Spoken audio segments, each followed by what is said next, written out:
All right. So like, I need one of those like things. Three, Late. two, one. All right. Okay. So hi, I'm Tina, the founder and chief number cruncher of Accountingprose, and I have a client today, Rami from Point in Time. So why don't you tell us a little bit about what you do at Point in Time? Yes, thank you, Tina, for having me. It's really an honor and pleasure to be here. So Point in Time Studios, we are a virtual reality, 3D, and video company. We started about 18 years ago. Started off doing a lot of video production, specifically television commercials, and then transitioned to YouTube videos, 3D, and then really in the last 5 years, virtual reality. So virtual reality is super interesting because I think you have some really like neat applications for it that people could really use right now. So tell me a little bit about that. Yeah, I mean, just to give you a little background, I mean, I've always been in love with storytelling, and the first time I ever got to try a VR headset, it was with a Samsung Gear, and you put your Android phone in there, and Oh, yeah. I got to sit courtside and watch LeBron play basketball. And Yeah. I thought, oh my gosh, this is really the next level of what I do. It's fully immersive. I can look all around, and I'm actually at the game. And I said, this is a game changer. I don't know when it's going to take off. At one point, I said, but I want to be a part of it. And that was kind of what really got me excited, about the concept of virtual reality. Right. Really, the next thing that hit me is I was actually designing a house, and the interior designer said, want you to imagine this floor with those countertops and those cabinets, and they just, they give you those little square tiles. I can't do that. I have no like spatial awareness. I'm like, no. And I'm a visual person, but they're Yeah. trying to get you. They're like, okay, imagine your whole kitchen. And Yeah. I'm like, this is ridiculous. Why can't I Yeah. walk into it in VR? And then the light bulb went off. I said, okay, here's an application. Here's an industry that really could use virtual reality in a very, practical sense. So that's where I really niched into real estate. So what sort of projects are you working on recently? Well, yeah, I mean, from what's kind of exciting from there, we got into doing, really pitching it, traveling around the country, showing it to people, really focusing on single family new home development. It really was a little ahead of its time. So we pivoted and got really into student housing. So that's really where we've been, putting a lot of energy. So we found that students, especially Gen Z, millennials and Gen Z now, really adapted that technology. They want VR. They get it. They understand the application. They're not afraid to use it. So that's really been the majority of our focus. But we've also done some commercial projects, multifamily. We finished late last year a project that's actually in Spain, and the client was doing a full remodel, but he was having a hard time selling the property and getting people to see the vision. So we actually had to create it all in 3D virtual reality, so none of it was real. We flew to London at a home show and premiered it to thousands of people. They got to put the headset on, they get to walk up the stairs, they get to see the Mediterranean Sea from their jacuzzi. Oh And my you're God. in Spain. I mean, it's phenomenal. And we had a line of people. They ended up selling 30 units in one day, did $10 million in sales, did What? double that the next month. And it was incredible. People, we saw some direct ROI, and people never had to leave London or go to Spain to buy a condo. Right. We knew So I, condos. I can see, like, I really wish I had a VR headset right now, looking at that exact view because I could really use that right now. I Yeah. think it's really perfect for, I mean, unfortunately, nobody can leave their homes now, but we can leave our homes virtually. So do you think this is something that could be applied to business right now? Like who would benefit from using VR in the current, climate? Sure. I mean, there's tons of applications. I'll tell you, when my wife had my son, when she went to labor, actually, I brought a VR headset into while she was in labor, and I took her to the beach, and she was at the ocean, Oh my and God. she actually said it helped her during labor because it really took her mind off of where she was at. So the applications are really endless. I really see education. I can take you to the Gettysburg Address. You can walk with the dinosaurs. So no longer am I behind a desk, the teacher standing at a board telling me things. I'm putting you there, right? I'm taking you to that environment. We're already talking with a couple universities about how to integrate this with part of their educational platform, especially now with COVID-19. A lot of universities are going online, and they're asking us, how do we make this into a 360 experience or a VR experience? So Right. that's a really exciting space. The one we're playing the most in right now is real estate. And like I was saying with the Spain example, but we work with projects that are already built where we can take a 360 panoramic, and we actually can do a guided or self-guided. So think of it like you're at Disneyland, right? guided. I'm in the chair and I'm going to take you through the space. You don't have control.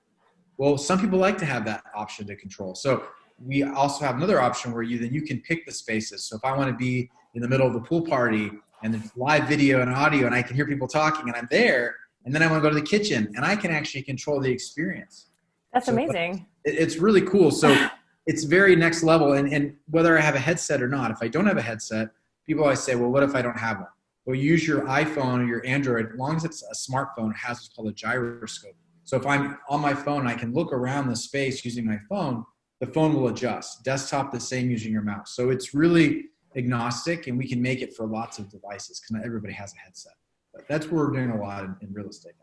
So for people who are currently, they're stuck at home and they feel like the business necessarily has to shut down or slow down significantly, what sort of applications do you think this would be useful for to keep revenue coming in or to keep people engaged? You talked about real estate. I think that's an excellent example. If you can't sell a house because you can't be right next to a person, but in this case, you're in your own home and you're not putting anybody else at risk. So is there anything else that you think would be great for this?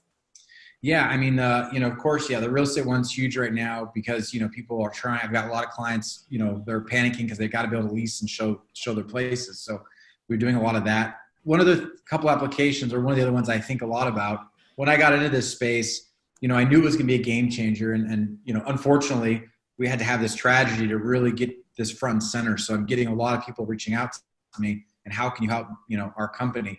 One of the things that I think is going to really you'll see a difference. For instance, one of the universities contacted me and said, how can we do a graduation or commencement in VR?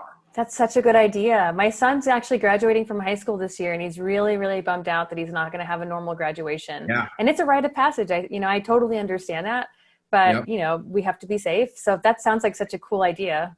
Yeah. And there's applications now where you can have, a large amount of people in VR. And I think what you'll find now, and especially in the last couple years since we've been perfecting what we do, the technology's gotten better. I think we've gotten better. We're able to create environments that you almost can't tell that they're not real. We're adding sound, we're adding touch. So I would say if you can hear it, smell it, taste it, touch it, see it, is it not real? Your brain doesn't know the difference. It's like, so it's like smell-o-vision. Just kidding. Yeah, it's coming. The smell, they already have some stuff out. But the other thing I think for companies, everybody's on Zoom. Everybody's using Zoom right now. I really see in the next year or two, people really adapting VR, because here's the thing. I can put on the VR headset. You and I can be in, the Alps, at a resort, having our meeting. I can take you anywhere. Right. I was just at a museum in VR with a friend of mine that's in Finland. And, it was basically a scan of the actual museum, and we put it into VR, and then we can meet. So it's our avatars, right? I can be whoever I want. You can be whoever you want. But we can have, sky's the limit. But you can actually bring your team into VR. And so what's cool is we can be in there. I can have a full meeting. We can watch a video. Mm-hmm. I can write notes. We're talking. They're doing eye tracking, so my eyes are moving. Right. And I can bring objects in, and we can talk about different things. So it's no longer just two-dimensional experience with things like Zoom, which is great for right now. But now I can take it into VR. And if we go kind of Star Trek a step beyond that, I see holograms. I really think we're going to see a push for holograms. So now I have projections in my room of my employees. We can have one-to-one meetings or group meetings with holograms. So that sounds awesome. It sounds a little crazy, but I also think it's probably coming. I mean, you know better than I do, but that sounds really cool. You're going to see the headsets get smaller. They're going to look like glasses like yours. Okay. And then the next generation, they're going to have contacts. What? And you're not going to need it's like Black Mirror stuff. It's like Black Mirror. And there's companies already working on it. Your cell phone is going to be something like a payphone to kids nowadays. Oh my God. You're going to make phone calls with your eyes. You're going to search Google. You're going to do all the things you do now with your phone and then some with just your contacts. So it's definitely, they're already working on it. And voice recognition, you're not going to type anything. It's going to all be voice activated. So and holograms are already here. It's just expensive. They're still kind of working out the bugs, but people have already seen it at concerts, things like that. Yeah. They're going to make it more affordable, and I think you're going to see it more for business use. So if my cell phone is going to be like a payphone, what is like a rotary or like dial phone going to be? Is it like the party line where you're like, Klondike 17? No, I'm Yeah, just kidding. I actually started a podcast because I'm just obsessed with futurism. It's called Year 2045. And the whole idea is this, what Ray Kurzweil calls it, the singularity, right? It's when everything Okay. shifts. The way we live our lives today is going to completely change. And what's interesting, and I don't, this wasn't necessarily one of his predictions, but something like this virus that we're dealing with right now, it really kind of is a catalyst for some of these changes that are things that are already being developed. There's going to be a bigger push, I think, to saying, how can we stay connected virtually and do it in a way where we can still feel like, hey, we're having, human, interaction safely. Right. And so the podcast, that's your podcast, Year 2045? I didn't Year2045.com. know this, and now I have to go look for it. I'll make sure everybody gets a link. I want to hear your thoughts about this, but I'm excited. I know this is kind of an awful way to get to some change. Having coronavirus is not ideal. Having economic disaster is not ideal. But if we think about like your VR technology, will probably keep people from having to drive places. So then, carbon emissions are lower. And then if something like this happens, business doesn't have to stop. This opens up a lot of opportunity, and also people who are living in like areas where they're not around other people, maybe more rural, or they need to see their family and they want that human interaction. Right now, we're just limited to who's in our home. If you're doing social distancing right, and if you want to see your mom or your grandma, you don't want to put them at risk. So using something like VR is a great way to maintain those social contacts without any of the risks or anything. So I think there's ripe for opportunities, and hopefully we'll be able to take the lessons we learned, in this round. And if anything ever happens again, we'll be prepared for it, and we'll be better for it because we will make some changes, that will affect the climate positively, et cetera. But I'm really excited to see what's coming. I really just want to like click away right now and listen to your 2045, but I'll give you my full attention right now. Yeah, no, I appreciate it. Yeah, no, it was actually my father's birthday today, and they're older, and I want to get them a VR headset so I can get them in VR and hang out with them, because it's so he's 85, so he's getting older, and it really was a bummer we couldn't see each other today. So I'm looking for ways that to really integrate my family and and coworkers and things like that using VR. But yeah, it is unfortunate that this sort of, was a catalyst for some of this. But I think what we'll see is, I don't think even when the virus is over, I don't think people are going to right away go back to the way it was. I don't think it's ever going to be exactly the way it was. And I think tools like virtual reality, augmented reality are going to be leaned on more than they were in the past. Because originally my normal conversation was convenience, right? It was convenience, save time, save money, which everybody loves. But now it's a health thing, right? Now it's, I want to protect my health. And if I don't need to fly to, another country, and I can do the same thing in VR, why not? Right. So it's double, really. I mean, the convenience thing is what probably sell me after everything is done and over with COVID. I don't want to have to go view 10 houses in person if I'm looking to buy a house or rent a house. If I don't have the money or don't have the time to travel to visit a friend, maybe I just want to visit them in VR. That sounds like a great solution. So I think there's a lot of positive things that we can do, with this sort of technology. But if somebody is thinking about, life before COVID, life after COVID, and how to apply this, what should they be thinking about? How can they think creatively or bend their brain a little bit to apply this sort of technology to their business, even if they don't see how it could help right away? What would you tell somebody?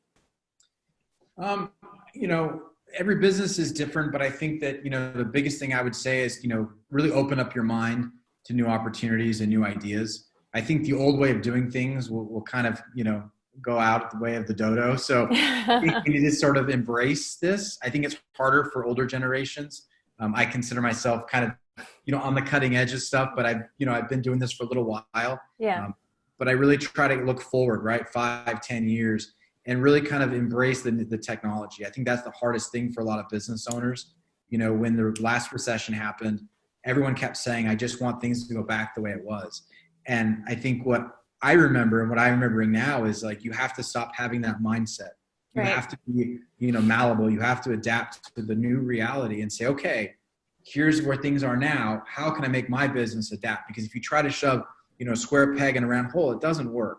So I think that's the biggest thing, is be open to new ideas, be open to new technology, and then really sit back and take, I do this, I block out creative time, or I might go for a walk or just be alone for a little bit and think about how can I adapt my business, to these times. So that's the best advice in a general sense I'd give to people. I think that's really important. That's what I'm trying to do at Accountingprose. historically never had a Facebook group. And I thought, well, why don't I just do that to connect people? What's the Mhm. harm? The best thing that will happen is that somebody gets connected with somebody else. We build a stronger community. And Right. I think I had a little bit of fear, around that sort of thing, because it's not my forte, like Mhm. doing those sorts of things. So I had to get out of my own head and out of my own box and way of doing business. And moving forward, I'm not going to stop having the Facebook group. I'm not going to stop communicating with my clients about things that they need to help them in the moment. And I Yep. think I was just a little bit more passive or fearful about, mass communicating. So I didn't seem like a robot or whatever, but it's true. Like business is not going to be the same as it was before. That's not a bad thing. We have to think differently about how we deal with our day-to-day interactions, how we work with our clients. And it's our job to help other people grow, give people ideas for how they can run their business in the future. Hopefully everybody will be able to take something away from our conversation, and Mhm. will help them think about, what they can be doing in the future once everything is said and done. But don't don't make those decisions and then don't act on them. You need to act on all these changes. You need to continue doing this. You don't need to like rest on your laurels. Life isn't going to go back to being exactly the way it was, but that's okay. Life is constantly changed. That's all it is. Yeah, no, I agree. And I'd say that, the one constant is change. Yeah. And, I've learned that a long time ago. If I would have kept doing it the way I did 10 years ago, I would have been out of business 10 years ago. Right. I would have been a dinosaur. And I've had to constantly adapt what I'm doing. And I would tell other business owners, that right now, yes, things are tough. None of us knew this was going to happen. We didn't, we had maybe a month of okay, maybe this will happen. And all of a sudden overnight, everything shifted. What I would say is that, find ways to create value for your customers. Like you say, creating a Facebook group, going above and beyond. What are other things you can do? And maybe it's integrating VR somehow or 360 or whatever it is in your industry that you can do to really differentiate yourself. But now is the time to add value, because a lot of people they're panicking. They're trying to figure out, how do I keep my business going? What do I need to do? And their customers are. So I think Right. if you can go above and beyond and find that value for them, that your business will not only survive but thrive after this. So. That's excellent advice. So we will close on that. I will put all of your contact information, in the links down below. I'll put it on our Facebook group. I'll send it to our clients. I'll make a blog so everybody can see you. I think what you're doing is awesome. I hope that someone can hear what you're saying and apply your technology to your business. But it's been a pleasure working with you. We've been working together for a long time. I hope we can continue doing it. I appreciate you so much. So thank you so much, Yeah. Rami. Thank you, Tina. I appreciate you. Okay. Take care. Okay. All right.